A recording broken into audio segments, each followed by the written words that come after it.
Saudara Ketua Umum Megawati Soekarno Putri menyebut pemerintahan butuh penyeimbang meski membuka peluang oposisi. Posisi PDI Perjuangan akan ditentukan dalam Rakernas yang digelar hari ini dan besok. Semangat dan kecintaannya selalu mendukung PDI Perjuangan hingga tetap berdiri tegak. Tetap menjadi pemenang pemilu legislatif 3 kali berturut-turut. Tidak apa-apa, tadi kan ada banteng penuh panah.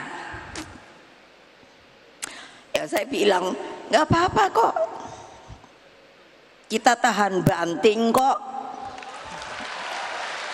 Berani apa tidak? Takut apa tidak?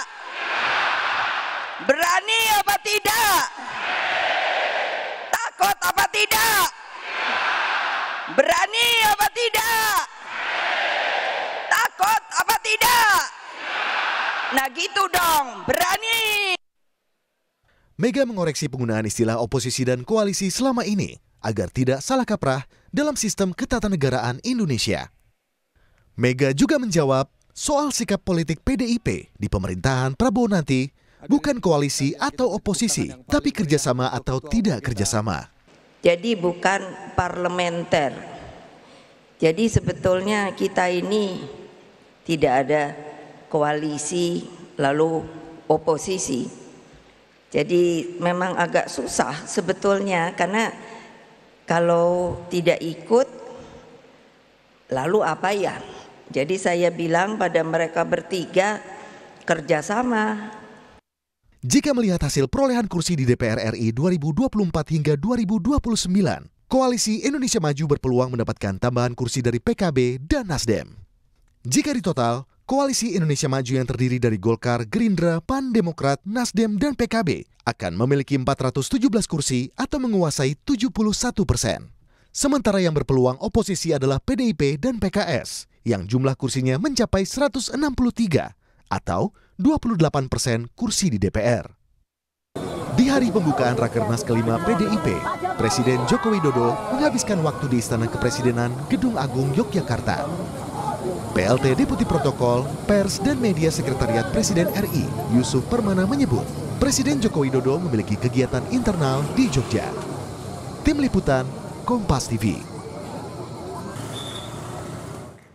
Rakernas PDI Perjuangan kali ini akan menentukan posisi PDIP apakah ke depan akan berkoalisi atau justru berani oposisi.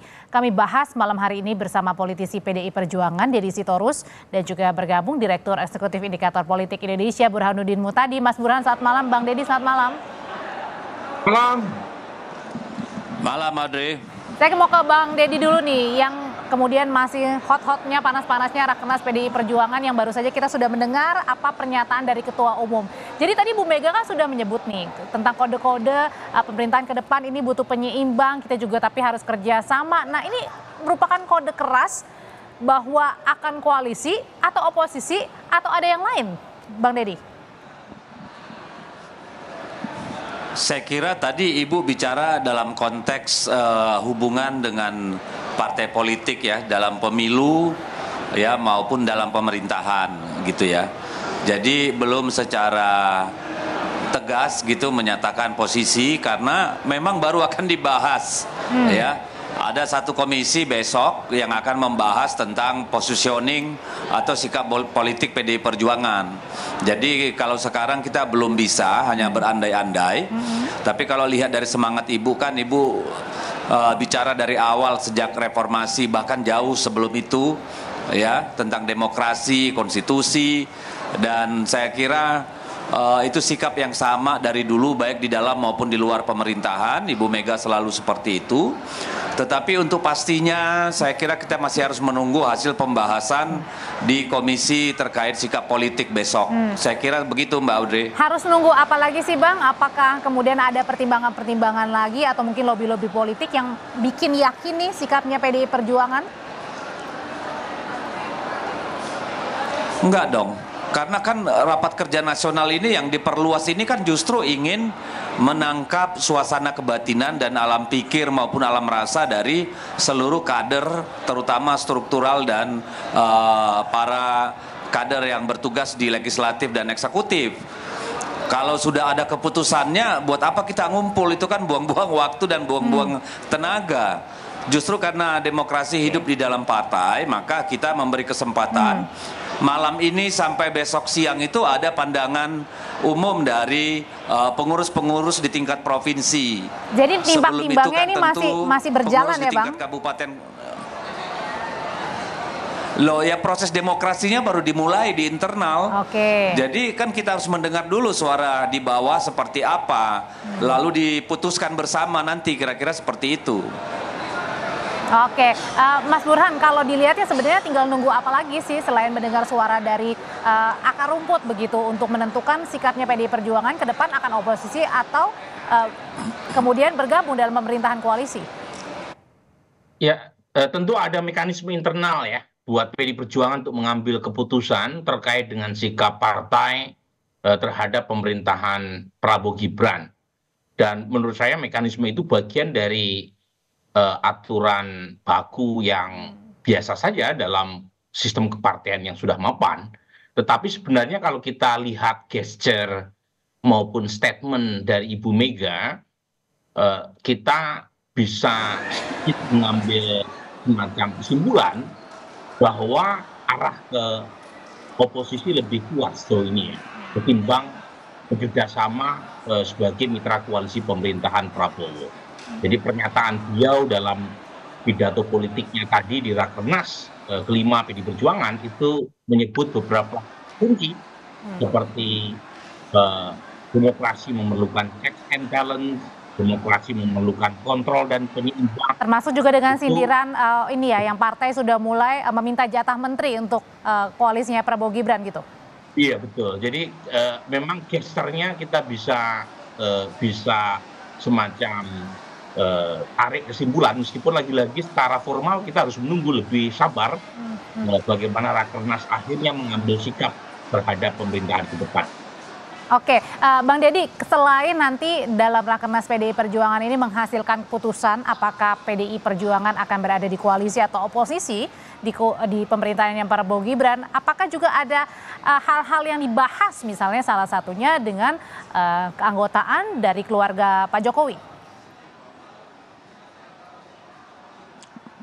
Saya kira kalau soal keanggotaan dari Pak Jokowi dan Gibran itu termasuk menantunya ya, Bobi, sudah pernah disampaikan oleh Pak Komarudin Watubun sebagai bidang kehormatan gitu ya. Jadi saya kira nggak relevan lagi dibahas, dan forum Rakernas saya kira tidak akan membahas soal itu. Jadi di samping soal posisi politik PDI Perjuangan, komisi lain itu bicara tentang program-program kerakyatan, dan yang ketiga itu tentang pemilu kada bulan November yang akan datang.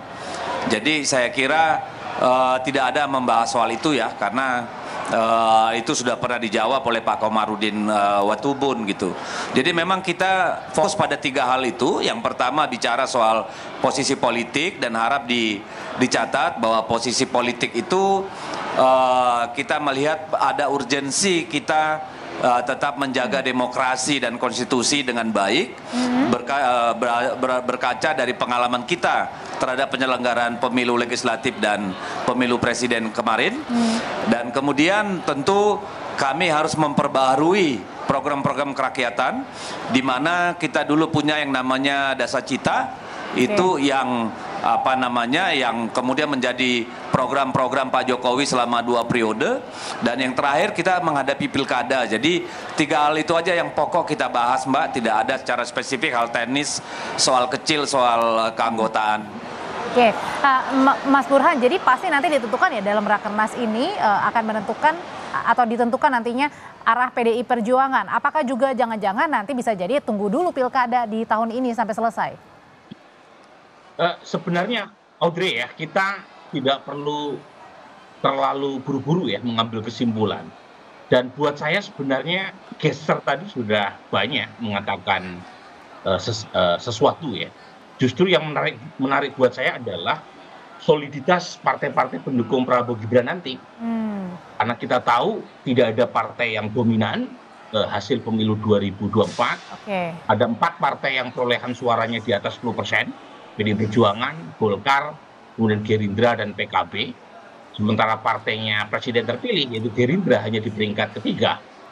Nah, kalau misalnya PDI Perjuangan mengambil posisi sebagai penyeimbang atau di luar kekuasaan, maka posisi Golkar jadi menentukan.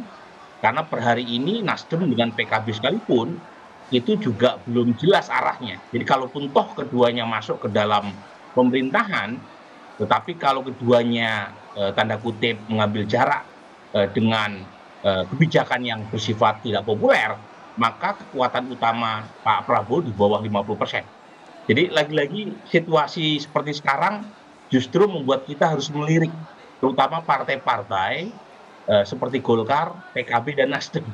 Sebab ketiganya ini sangat signifikan, terutama dalam menentukan arah pemerintahan ke depan. Tapi kalau dilihatnya dari koalisinya Ganjar Pak Mahfud ini, kalau tadi kan Bu Mega bilang kan partai koalisi di Pilpres ini akan tetap bersama PDI Perjuangan. Tapi belum tentu juga ya nanti ke depan ya?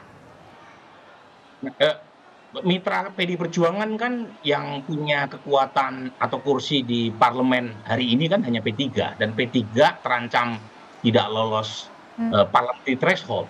Ya, jadi kalau kita mengasumsikan P3 tidak lolos PT, apalagi ada banyak sekali gugatan P3 di MK yang gagal dismissal, ya kemungkinan besar ya tinggal PDI Perjuangan, mitra pendukung Pak Ganjar yang akan eksis di parlemen ke depan. Jadi buat saya Audrey ya, sikap PDI Perjuangan relatif sudah bisa kita prediksi meskipun secara formal belum. Justru yang sangat menarik untuk kita nantikan ke depan adalah partai-partai yang berada di dalam pemerintahan Prabowo Gibran nanti, apakah mereka solid atau tidak. Jadi posisi ke depan itu lebih ditentukan oleh soliditas partai-partai pendukung Pak Prabowo. Kalau misalnya 1-2 partai tidak solid, kemungkinan artinya masih dinamis ya Mas Burhan ya. Baik. Betul. Baik, Mas Burhan terima kasih, Bang Deddy terima kasih, sehat selalu Bapak-bapak semua. Makasih.